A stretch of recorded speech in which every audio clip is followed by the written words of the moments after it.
Young couple loses last $600 in internet scam. Then a stranger saves them.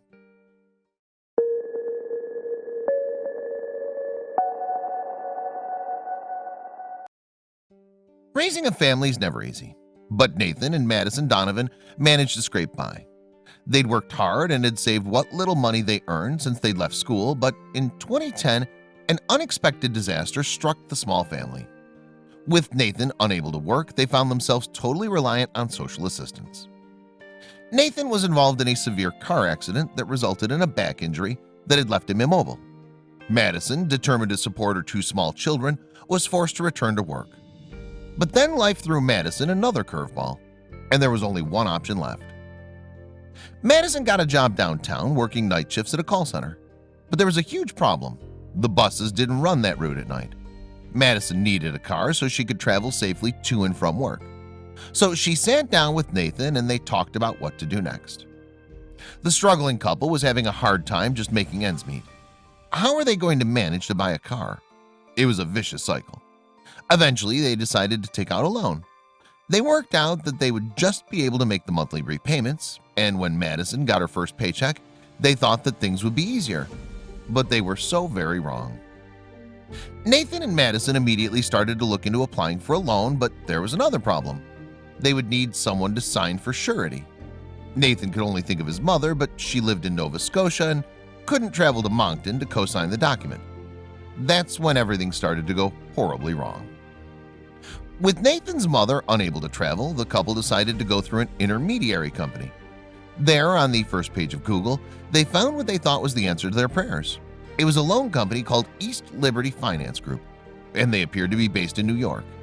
They never dreamed that this company would be less than honest in their dealings. Nathan explained his logic in choosing this company in an interview with CBC. It wasn't like on the 14th page and it's getting kind of sketchy. It was on the first page. They had licensing numbers, their tax numbers. They sent us their loan papers and we were able to sign them online, like digitally sign them. Nathan checked the company's website and thought it looked very legit. Shortly after he had filled the paperwork, he received a confirmation that the loan had been approved and the money would be transferred into his account within 6 hours. The hours passed and there was still no transfer. Nathan called the company to see what the holdup was. Then they told him that he was required to provide a further $600 as further collateral and also purchase loan insurance. The transfer of $600 needed to be made through Western Union to a bank account in Ontario, Canada. Nathan thought this was strange, but he knew he needed to get the loan. His family depended on it. Thinking that the company was just following protocol, Nathan transferred the family's last $600. Just after clicking send, he thought about it. Slowly it dawned on him that he'd just been scammed, and his heart plummeted. Nathan immediately sent an email to the loan company, but they were already long gone with his money. Suddenly, the company stopped answering phone calls, and their website had mysteriously disappeared. Embarrassed, Nathan called Better Business Bureau, RCMP, and the fraud division at Western Union to report the scam. He had no expectation of ever seeing his money again, but he had a faint hope that justice would be served. He had no idea that his story was about to catch the attention of one particular man. When Dennis LeBlanc of Dieppe and his wife happened to hear about the Donovan story on a radio talk show, they immediately thought of the Volkswagen Jetta they were struggling to sell. The asking price had been $3,700, but the offers they had received so far had been far below that. The LeBlancs decided that they may as well give the car away for free. Then they heard Nathan's story. LeBlanc discussed donating the car with his wife, and that's when they decided they could do without the money. So they contacted the talk show and managed to get the Donovan's address. Thanks to the generous couple, Nathan and Madison awoke to a new car in their driveway. But they're not the only ones to fall prey to internet loan scams. Nathan was unaware that advance fees are illegal in Canada. Peter Morehouse, the CEO and president of the Better Business Bureau in Atlantic Canada, advises that if an online lender ever asks for advance fees or extra collateral, that they're scammers. The fact that that was the structure of this arrangement, that's what distinguishes it as a scam, he explains.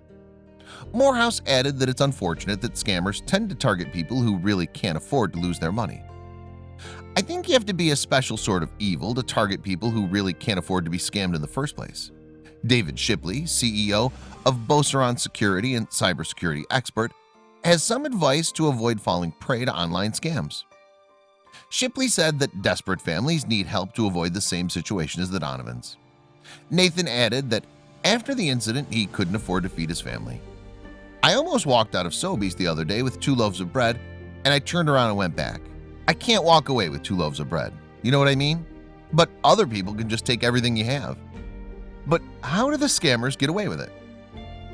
RCMP Corporal Laurent Lemieux from New Brunswick explains that there are countless websites online that were created for the sole purpose of scamming people.